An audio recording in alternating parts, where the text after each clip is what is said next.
여러분 최근에는 잘 안 들려요. 제가 뭐 그런 책이나 그 유튜브를 많이 보지 않아서 그런지 모르겠지만 성공이란 단어가 최근에는 잘 안 들리는데 사실은 성공이란 것에 우리는 늘 마음이 쏟아질 때가 많이 있습니다. 또한 특별히 이 성공했냐 막 야 너 목회 성공했는데 이런 얘기를 들으면 저는요 옆에서 누구에게 그런 얘기하면 저는 찌그러드는 거예요. 그러면서 질문합니다. 야 목회를 성공했다는 게 뭐냐? 여러분 목회자가 성공한 게 뭘까요? 만약에 제가 예전에 선교했던 목사님처럼 막 10,000명 목회하고 막 30,000명 한 자리에 모으고 이렇게 큰 사람들만 성공 목회했다면 저는요 저 말석에 앉아야 될지도 몰라요. 왜? 저는 그런 사람이 아니니까요. 그래서 때로는 성공은 먼 남의 얘기처럼 들려질 때가 있습니다. 사람들은 성공하려면 3가지가 기본적으로 있어야 된다고 말하는데 그 첫째가 뭐냐면 능력이 있어야 된다고 말해요. 능력. 그리고 두 번째 인내. 얼마나 잘 참느냐. 그리고 여러분 아무리 능력 있고 또 인내해도 그 심령이 속이 썩으면 아무리 성공해도 성공한 게 아니에요. 은근 포화를 산처럼 쌓아놔 보세요. 속이 썩으면요. 그게 무슨 의미가 있겠습니까? 아무것도 아니죠. 그래서 평안해야 된다는 거예요. 한번 여사 물어보셔서 당신은 평안하십니까? 흔히 이렇게 말했어요. 안녕하십니까? 이게 평안이거든요. 여러분은 안녕하십니까? 제가 어렸을 때는 아침에 잘 주무셨습니까? 이게 평안이었었어요. 조금 더 시간이 지난 때는 아유 아침밥 드셨습니까? 이게 평안이었었어요. 왜냐하면 밥도 못 먹고 잘 자지도 못했던 그런 시대가 우리 앞에 있었거든요. 여호사 리프벨이라는 사람은요 마음의 평안의 책에서 이렇게 말합니다. 사람이 복이 있으려면 건강해야 되고 재물이 있어야 되고 미모해야 되고 재능도 있어야 되고 권력도 있어야 되고 명예도 있어야 된다라고 한 젊은이가 말하니까 노인이 그 얘기를 가만히 듣다가 한마디 툭 던졌습니다. 야, 그거 다 있어도 너 마음에 평안이 없으면 아무것도 아닌 거야. 돈도 명예도 권력도 다 있어도 평안이 없으면 아무것도 아닌 것이죠. 여러분은 얼마만큼 평안하십니까? 사람들이 지능지수, 감성지수는 많이 말합니다. 얼마나 IQ가 높냐, 얼마나 감성이 풍성하냐 이걸 많이 말하지만 정작 평안지수는 말하는 사람이 아무도 없죠. 만약에 평안이 100이라는 수치가 있다면 여러분의 평안은 어느 정도입니까? 여러분 얼마나 평안한 그런 삶을 살아가고 있습니까? 오늘 우리 가운데 평안이 있길 주여 축원합니다. 사람들이 평안을 잃어볼 때가 언제냐? 마음이 헛된 데 가 있는 거예요. 공허한 데 가 있는 거예요. 하나님 아닌 헛된 것을 찾으며 평안을 빼앗기게 돼 있어요. 지난 금요일도 사사기 설교를 잠깐 했습니다마는 왼수잡이 에웃이 쓰임받던 그런 시대에 사람들이 헛된 데 마음을 빼앗겼던 거예요. 헛된 우상에게 빼앗겼어요. 세상 부귀에 빼앗겼어요. 그러니까 어떻게 돼요? 환란이 찾아오는 거예요. 환란이 찾아. 아무것도 아닌. 어떤 사람들은 술에 찌들어가지고 헤매는 사람들도 있을 거예요. 어떤 사람 돈하다가 돌아보는 사람들도 있을 겁니다. 다 평안을 빼앗아서 가는 것들이죠. 진짜 진정한 평안은요 예수밖에 없어요. 할렐루야. 저는 그것을 믿습니다. 여러분 지금으로부터 약 한 2000여 년 전에 예루살렘 한 다락방에서 만찬이 이렇게 진행되고 있는 중이었었어요. 흔히 말하는 예수님의 마지막 식사, 최후의 만찬. 얼마나 먹는 게 신났겠습니까, 여러분? 지금 그 이스라엘 팔레스타인 지경에 제가 오래전에 여행을 해봤지만 먹을 게 별로 없었어요. 맨날 오병에 떡 그거 나오고 물고기 절인 거 가지고 이렇게 그거 찍어서 먹고 하는 게 거의 다인데 이 시대에 얼마나 먹어봤자 잘 먹었겠습니까? 말이 만찬이지 우리가 생각하는 그런 만찬이 아니잖아요. 가난한 사람들이 모여서 먹는 식사인데 어쨌든 그게 얼마나 신났겠습니까? 그 마지막 식사를 하면서 예수님은 모든 것을 알고 계시는 거예요. 뭡니까? 자기가 가장 아낀 사람 가룟 유다가 자기를 팔 줄 알았어요. 야, 너 진짜 대단하다. 너 어떻게 그런 고백했니라고 칭찬했던 베드로가 오늘 밤에 3번이나 자신을 부인할 것을 예수님께서는 아셨습니다. 그거는 뭐 일도 아니죠. 불과 하루만 지나면 당신은 십자가 달려 그 처참한 고통을 겪을 것을 예수님은 아셨습니다. 그러니 만약에 저라면 빵이 입에 들어가지 않았을 것 같아요. 손이 막 벌벌벌 떨렸을 것 같아요. 제자들이 이쁘게 보이지 않았었을지도 몰라요. 제 마음 같아서는. 왜냐하면 다 배신하고 도망갈 놈들이잖아요. 마가 같은 경우는 완전히 벌거벗고 도망갔다 그랬어요. 그만큼 마음이 급했다는 거죠. 무서웠다는 거죠. 만약에 여러분이 그 자리에 있었다면 여러분의 마음은 어땠겠습니까? 혹은 제자들의 모습이나 아니 여러분이 만약 예수님의 입장이었다면 여러분의 마음은 어땠겠습니까? 우리 같으면 야 너가 그럴 줄 몰랐다. 너만은 그럴 줄 몰랐다. 제가 의정부에서 개척 안 한다고 제가 담임 목사한테 그렇게 말씀을 드렸던 이유 중에 하나가 뭐냐면 의정부에 개척하는 배신처럼 여겼거든요. 그런데 가장 믿었던 베드로가 가장 믿었던 유다가 그래도 성경을 처음 기록했던 마가 너마저도 나를 배반하고 도망가다니 이런 마음이 들었을 때 예수님의 마음은 얼마나 힘들었겠습니까? 그런데 예수님은요 사람이면서 하나님이셨기 때문에 우리와 차원이 다른 그런 분이셨습니다. 지금 떨어야 될 분이 예수님이신데 오히려 떨지 말라고 오히려 두려워하지 말라고 우리가 던져주셨던 메시지가 바로 우리가 살폈던 요한복음 14장 27절 말씀이었습니다. 평안을 너에게 끼치노니 곧 나의 평안을 너희에게 주노라. 지금 예수님은 어찌 보면 막 벌벌벌 떨어야 될 그런 지경인데 아니다. 나는 평안하다 이 말씀하고 계시는 거거든요. 나는 괜찮아. 나는 평안해. 십자가를 져야 될 것을 불과 하루 앞에 두고 있는 예수님이 평안하다는 것 자체가 사실은 말도 안 되는 것 같죠. 그런데 예수님은 그것이 우리에게 모델이 되는 거예요. 어떤 환난 중에도 어떤 상황 속에서도 우리는 뭐 할 수 있는 사람이 되어야 된다? 평안할 수 있는 사람, 마음의 안정을 취할 수 있는 사람이 되어야 된다. 예전에 저희 아버님은요, 늘 드시는 약이 있었는데 뭘 드셨는지 신경 안정제를 드셨어요. 잠을 잘 못 주셨나 봐요. 나중에 알아서 그게 신경 안정제인 것을. 만약에 우리 같으면 예수님은 그날 밤에요, 잠을 주무실 수가 없어가지고 그냥 수면 유도제 먹고 주무셔야 됐을지도 몰라요. 근데 예수님은 그렇지 않았다는 거예요. 오히려 평안했고 오히려 하나님 앞에 나갈 수 있는 그런 은혜물을 열어주셨다는 것이죠. 할렐루야. 그러면 사랑하는 성도 여러분, 예수님이 주시는 평안은요, 세상이 주시는 평안과 전혀 다르다고 말씀했습니다. 오늘 여러분, 예수님께서 주신 이 평안이란 말 자체가 히브리어로 샬롬입니다. 샬롬. 너에게 평강이 있느냐? 샬롬이 있느냐? 헬라어는 엘리에네라는 단어를 쓰듯이 평강이 있느냐? 여러분, 이 보통 평안은요, 문제가 없을 때, 문제가 없는 상태에 아주 그냥 모든 게 잠잠한 상태 같다고 우리 샬롬이라 말할 텐데, 근데 그 뜻은요, 훨씬 더한 히브리어 샬롬은요, 그와 비교할 수 없는 샬롬의 뜻이 있습니다. 그게 뭐냐? 온전함이라는 거예요. 할렐루야. 완전히 회복함입니다. 완전히 회복. 우리가 완전히 회복할 때에 완전히 회복된 상태가 우리의 샬롬인데 사실 우리 이 땅에서는 완전한 샬롬을 맛볼 수는 없습니다. 주님이 오셔야만 우리의 샬롬을 누릴 수 있는 거예요. 전쟁이 없는 상태가 아니라 관계가 회복된 그런 상태에 환경이 고요한 것이 아니라 모든 게 하나님과 함께 할 때에 우리는 진정한 샬롬을 누릴 수 있음을 믿으시기 바랍니다. 할렐루야. 왜냐하면 그 샬롬이 예수님 안에 있기 때문에 그래요. 내게 있는 샬롬을 너희에게 주노라 그랬잖아요. 우리는 샬롬을 가질 수 있는 존재가 못 됩니다. 그런데 주님이 함께 할 때에 주의 샬롬이 우리 가운데 들어왔을 때에 우리는 평안을 누리게 되는 줄 믿습니다. 할렐루야. 여러분, 19세기 아주 유명한 그림 하나가 있었는데 미국에서 평화를 주제한 그림 전시회가 열렸는데 수많은 작품들이 막 이렇게 나왔어요. 잔잔한 호수의 배경, 꽃이 핀 그 들판의 배경, 고요한 시골의 평안한 모습들 등등 다양한 것들이 나왔는데 거기에 최고의 상을 받았던 것은 어떤 거였냐? 거대한 폭풍 힘으로 치는 언덕 절벽에서 나무가 꺾여 있는 그 가지 중턱에 작은 새가 둥지를 트고 그 폭풍 속에서 고요히 평안을 누리는 그런 모습이 최고의 그림으로 평가되었습니다. 여러분, 그것이 진정한 평안이었다는 거예요. 그 폭풍 가운데서도 평안하게 눈을 감을 수 있는 것, 폭풍 가운데서 우리의 마음을 잠잠하게 할 수 있는 것, 오늘 우리 사모님이 부르셨던 찬양처럼 우리가 그 살면서 여러 가지 내 힘으로 해결될 수 없는 그런 상황들을 만날 때에 나의 시선을 주님께 맞출 수 있는 것, 그게 샬롬이에요. 할렐루야. 할렐루야. 따라해봅시다. 나 보지 말고 주님 봅시다. 또 해볼까요? 돈 보지 말고 주님 봅시다. 우리가 물질의 마음을 빼앗기면요, 주님 못 봅니다. 우리 환경에 빼앗기면 주님 못 봅니다. 우리가 사람 보면요, 늘 실망할 수밖에 없어요. 그것이 절대로 샬롬이 아닙니다. 지금 이 새 폭풍이 몰아치고 있는 사람이 누가 있습니까?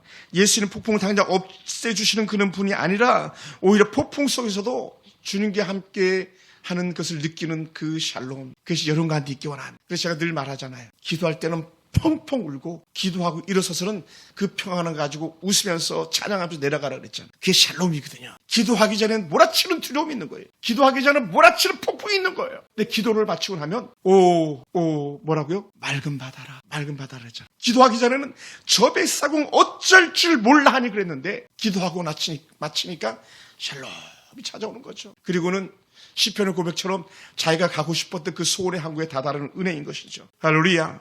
여러분, 우리 주님이 주시는 평안은요, 우리에게 가장 좋은 유산인 줄 믿으시기 바랍니다. 여러분, 우리가 그 좋은 샬롬 은혜를 유산으로 받아서 그것을 또 다른 자녀들에게 유산 물려줄 수 있는 은혜가 있다면 최고의 축복인 줄 믿으시기 바랍니다.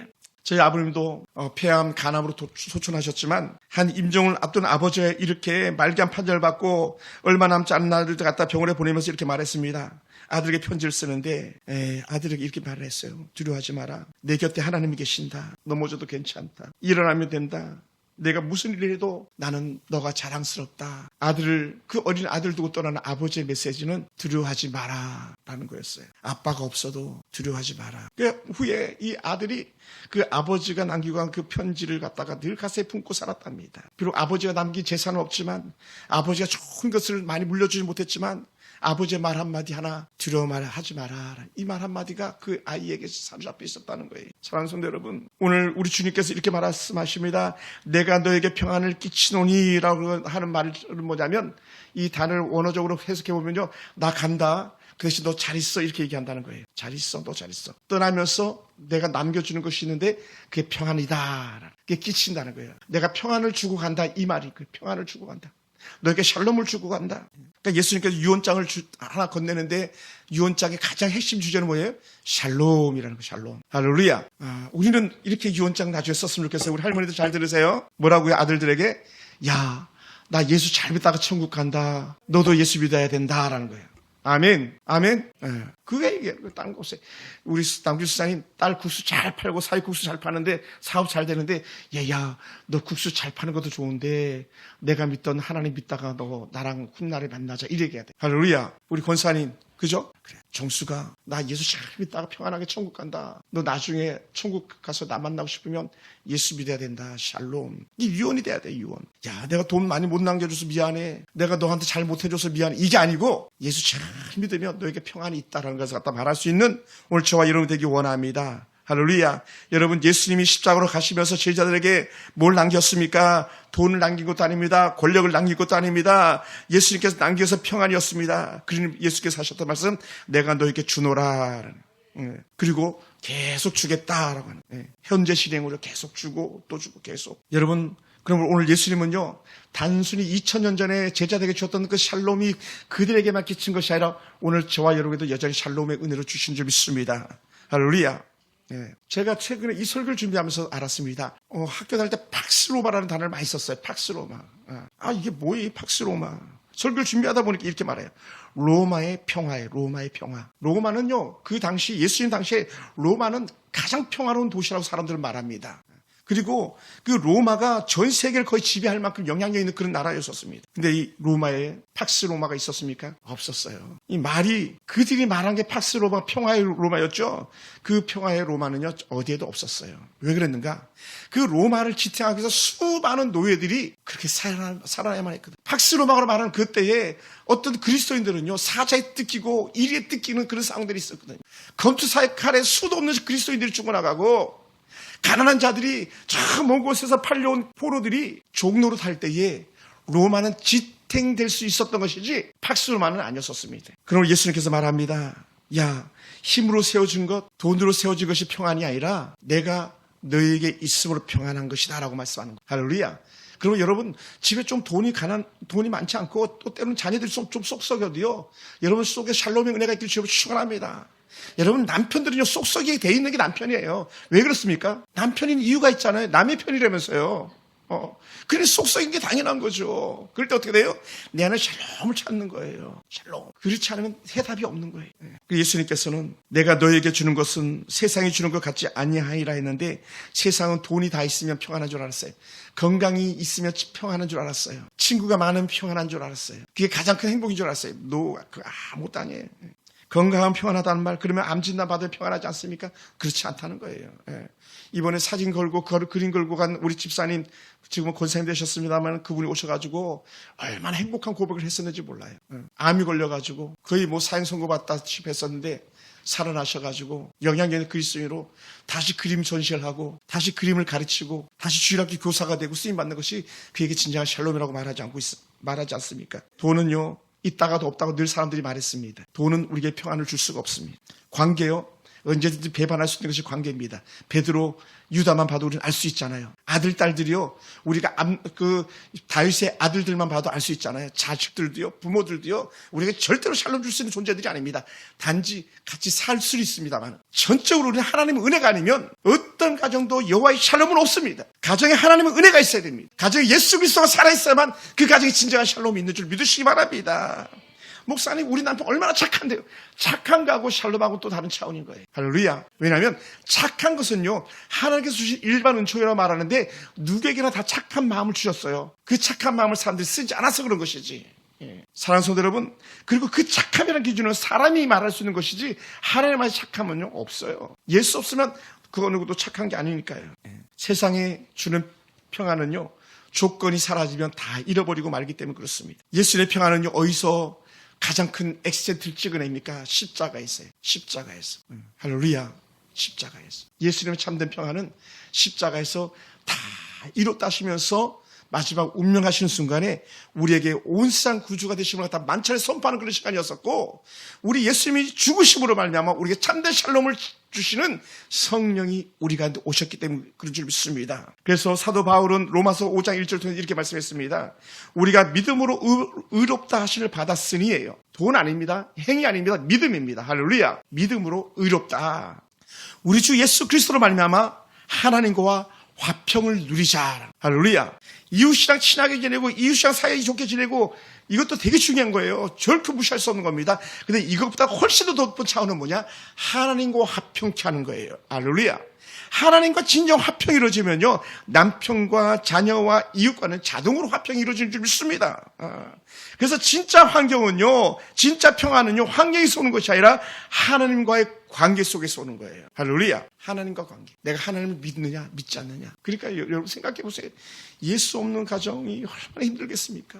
예수님을 벗어난 가정이 얼마나 많이 아파하겠습니까? 그녀 말이 그렇죠. 죽음이에요. 살았으나 죽은 자와 같습니다. 오늘 우리에게는 어떤 평안이 있는지 가만히 한번 생각해 보시기 바랍니다. 세계 2차 대전 때 콜텐 붐이라는 여사가 있었는데 유대인 포로 수용소에서 그렇게 많은 고통을 당했습니다. 그가 기적적으로 2차 대전이 끝나고 옥에서 나올 때에 그는 이런 말을 했습니다. 평화는 상황이 조용해야 오는 것이 아니라 마음에 누군가에게 기대고 있을 때 찾아온다. 그것이 하나님이다. 할렐루야. 때로는 남편에게 기대고 저 같은 경우는 두 이쁜 딸에게 기대고 평안할 수 있습니다만 그건 완전한 평안은 아닌 것이죠. 우리 하나님께 기댈 때에 진정한 평안이 오는 줄 믿습니다. 그래서 그를 이렇게 더 덧붙여서 말합니다. 나는 거기서 가장 깊은 평안을 경험했습니다. 모든 것이 빼앗겼을 때 하나님만이 남았고 나는 하나님으로 충분했습니다. 환경이 최악일 때 내 영혼은 하나님과 연결되어 있었습니다. 라고 고백하는 할렐루야. 그것이 평안이에요. 그러고 주님께서 우리에게 말씀하십니다. 우리에게 주시는 은혜 말씀 뒤에 나오는 말씀들이 내가 너에게 보혜사 성령을 주시겠다라고 하는 거예요. 성령을 주시겠다. 보혜사 곧 내 이름으로 보내실 그 성령을 인해서 내가 참된 평안을 누리게 될 것이다 라고 이렇게 말씀합니다. 할렐루야. 사랑하는 성도 여러분, 그래서 우리가 기도하는 거예요. 그래서 우리가 말씀 보는 거예요. 왜 우리가 기도하고 말씀 보고 믿음의 사람들과 영적 교제하는 이유는 뭐냐면 내 안에 역사하시는 성령을 더 깊이 경험할 수 있기 때문에 그렇습니다. 더 성령을 경험할 수 있는 은혜는요, 하나님 은혜 말씀과 우리 하나님과 함께하는 기도 시간, 또 성도들과 함께하는 영적 교제 시간, 이런 예배를 통해서 경험하는 거예요. 그러므로 우리는 성령의 민감한 은혜가 있기 원합니다. 그래서 제가 이 설교를 준비하면서 울음이 막 터질 뻔했었어요. 하나님, 내게 성령으로 충만하게 하시옵소서. 내게 성령으로 충만하게 하시옵소서. 성령이 떠나면 안 된다고 그러잖아요. 성령이 우리를 모른다고 하면 안 된다 그랬잖아요. 우리가 성령을 근심하게 하면 안 된다 그랬잖아요. 그래요? 그래서 참된 진정한 평안은요, 우리 안에 성령의 역사를 더 깊이 경험할 때에 살아계신 하나님을 우리가 느끼게 되는 줄 믿습니다. 할렐루야. 그래서 사도 바울은 빌립보 교회 성도들에게 이렇게 말씀한 적이 있습니다. 모든 지각이 뛰어난 하나님의 평강이 그리스도 예수 안에서 너희 마음과 생각을 지키시리라. 그리스도의 평강이 예수 안에서 우리 마음과 생각을 지키신다. 오늘 저와 여러분 가운데 그러한 은혜가 있기 원합니다.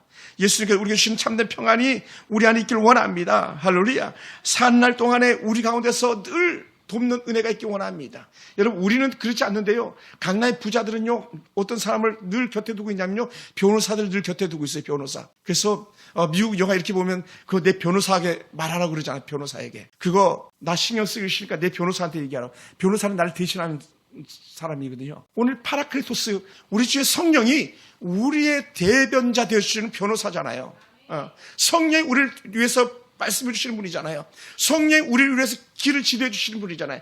법을 피해갈 길을 열어주시고 법을 이겨낼 수 있는 길을 열어주는 게 그 변호사들이 하는 일인 것처럼 우리가 하나님의 성령에서 이 평안을 잃어버리고 평안을 빼앗기는 때에 진정한 평안을 알게 하시는 분은 우리 주의 성령인 줄 믿으시기 바랍니다. 할렐루야. 그래서 성령이요 우리 마음을 지키시다 말씀했습니다. 여기서 이 빌립보 4장 7절의 말씀에 지킨다는 건요, 우리 군인들이 요새를 지키듯이 지킨다는 거예요.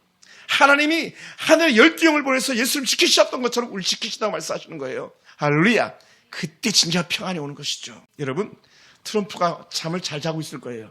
저는 미국에 트럼프가 앉아서 모르겠습니다만 이란 나가서 지금 싸우고 있고 전 세계 나가서 싸우고 있는 미군들이 그렇게 많음에도 불구하고 트럼프가 잘 수 있는 이유는 뭐냐면 트럼프 주변을 수많은 천군 만마가 지키고 있잖아요. 많은 군인들이 지키고 있잖아요. 그런데 그보다 더 큰 게 있는데 트럼프는 하나님을 믿는다고 고백하잖아요. 할렐루야. 그가 가지고 있는 총검보다도, 그가 가지고 있는 어떤 미사일보다가도, 그가 가지고 있는 어떤 군사력보다가도 그 안에 하나님이 있다고 그가 고백하잖아요. 그러니 전쟁 중에도 그는 평안할 수 있는 거죠. 그러므로 사랑하는 성도 여러분, 우리가 평안을 지키는 것이 아니라 평안이 우리를 지켜주는 줄 믿습니다. 우리가 우리를 지키는 것이 아니라 여호와의 군대가 우리를 지켜주는 줄 믿습니다. 그러므로 근심하지 말라라고 그렇게 말합니다. 너희는 마음에 근심하지 말라. 할렐루야. 내가 주는 것은 세상이 주는 것과 다르다. 오늘 우리에게 그런 은혜가 있길 주여 축원합니다. 할렐루야. 우리 그런 은혜가 있기 원합니다. 우리 한 성경 말씀 한 절 볼까요? 바로 14장 1절이에요. 1절. 요한복음 14장 1절 제가 읽겠습니다. 너희는 마음에 근심하지 말라. 하나님을 믿으니 또 나를 믿으라. 내 아버지 집에는 갈 곳이 많도다. 마음에 근심하지 말라. 하나님을 믿으니 또 나를 믿으라. 예수님 때문에 참된 평안이 있다는 것이죠. 참으로 힘에 겨웠던 때를 살았던 사람이 있는데 그게 누구냐면 이사야라는 선지자예요. 우시야 왕이 죽었고 열강에 강력했던 나라가 쇠락해갈 그 시점에 이사야가 있었고, 이사야는 유다가 망할 걸 예측했고 남유다와 북이스라엘이 망할 것을 바라봤던 사람입니다. 그런데 그런 나라가 잃어가는 상황 속에서도 이사야가 누렸던 것은 여호와의 평안이었는데, 이사야 26장 3절에 보면 그가 이렇게 고백했어요. 주께서 신지가 견고한 자를 평강의 평강으로 지키시리니 이는 그가 주를 신뢰함입니다. 다른 말로 하나님을 믿기 때문입니다 라는 거예요. 하나님을 믿기 때문입니다. 야, 너희들 두려워할 것 없어. 하나님을 믿으면 돼. 이렇게 말하는 거예요. 할렐루야. 한번 따라서 하나님을 믿으면 샬롬입니다. 아멘. 하나님을 신뢰합니다. 히브리어에는 샬롬이 두 번 지금 나와 있어요. 평강의 평강으로. 이건요, 최고로 강조하는 그런 내용들이거든요. 내가 진실로 내게 이르노니, 이건요, 정말 강력하게 얘기하는 거거든요. 얘들아, 너에게 평강이 있어. 하나님이 너희를 지킬 거야. 그를 믿으라. 라고 하는, 온갖 우상이 넘쳐나던 그런 시대에 하나님을 믿으라고 이사야가 외쳤던 것처럼 오늘 우리가 하는 이런 은혜가 있기 원합니다. 사랑하는 성도 여러분, 예수님이 여러분과 함께 하시길 믿으시기 바랍니다. 우리 주님 십자가에 돌아가신 후 제자들이 문을 꽉 잠근 그 방에 찾아오셔서 하셨던 말씀이 뭡니까? 너에게 평안이 있기를 원하노라 라고 했어요. 베드로 이놈, 유다 이놈, 예를 들어서 유다는 죽었으니까 뭐 없으니까, 야, 요한 너 그럴 수 있어. 예를 들어서 그렇게 말하지 않았어요. 그 두려워 떠는 사람들 앞에, 예수님 죽었다고 통곡하는 사람들 앞에 찾아와가지고 슬며시 나타나셔서 너에게 평강이 있기를 원하노라. 사랑하는 성도 여러분, 그런 은혜가 우리 가운데 있기 원합니다. 영어 부분 20장 19절에서 이렇게 말씀했어요. 제자들이 유대인들을 두려워하여 모인 곳에 문들을 다 닫더니 예수께서 오사 가운데 서서 이르시되 너희에게 평강이 있을지어다. 두려운데, 떨고 있는데 평강이 있을지어다. 저는 우리 조민우 형제에게 이렇게 말씀드리고 싶어요. 형제가 일어날 수 있었던 이유는요, 샬롬을 바라봤던 누나들과 아내의 기도 때문에 그렇지 믿습니다. 거기에 해답이 있는 걸 알아요. 새벽마다 가가지고 기도하고 금식하며 기도. 거저 받은 은혜가 아닌 거죠. 거저 누린 게 아니에요. 여러분 기억하시기 바랍니다. 부활하신 주님께서 주셨던 말씀, 너희에게 평강이 있을지어다. 오늘 우리 가운데 그런 은혜가 있기 원합니다. 세상이 줄 수 없는 평안이 여러분 가운데 있기 원합니다. 마음과 생각을 지키신 하나님께서 샬롬으로 여러분을 찾아가시길 주여 축복합니다. 기도하겠습니다.